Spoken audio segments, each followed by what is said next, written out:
Yoshlarning iqtidor va qobiliyatini aniqlash, ularning ilmiy izlanishlari va innovatsion takliflari uchun imkoniyat yaratish, har tomonlama qo'llab-quvvatlash sohani yanada rivojlantirish maqsadida kimyo sanoati mutaxassislari forumi o'tkazildi. Joriy yilda ikkinchi marotaba tashkil etilgan tadbirda O'zkimyo sanoat aksiyadorlik jamiyati tarmoq korxonalari vakillari hamda talabalar ishtirok etdi. Joriy yilda 140 nafarga yaqin mutaxassis va yoshlar forumda ishtirok etib, tashkil etilgan tadbir hamda tanlovlarda o'z imkoniyatlarini sinovdan o'tkazishdi.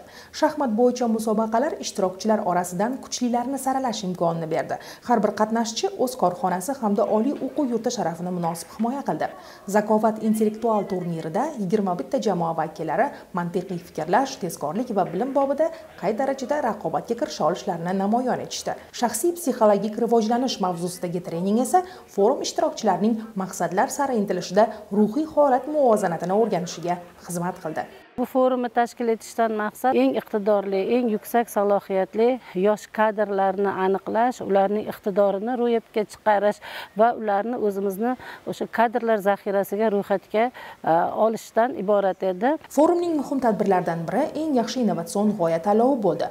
Unda 14 ta jamoa vakillari ishtirok etib, sohaga oid mavzular bo'yicha hakamlar hay'ati a'zolari e'tiboriga o'z taqdimotlarini havola etdilar. Forum doirasida rahbar va yoshlar uchrashuvi ham bo'lib o'tdi. Unda O'zkimyo sanoat aksiyadorlik jamiyati tarmoq korxonalari boshqaruvi raislari hamda kimyo sanoati uchun malakali mutaxassislarni tayyorlaydigan oliy o'quv yurtlari mutasaddilari qatnashdilar. Muloqotda yigit-qizlarning takliflari tinglandi, soha rivojiga qaratilgan muhim vazifalar belgilandi. Forum yakunida tantanali taqdirlash marosimi bo'lib o'tdi. Tashkil etilgan tadbirlarda faol ishtirok etgan jamoalar yoshlarga tashkilotchilarning diplom, qimmatbaho esdalik sovg'alari topshirildi.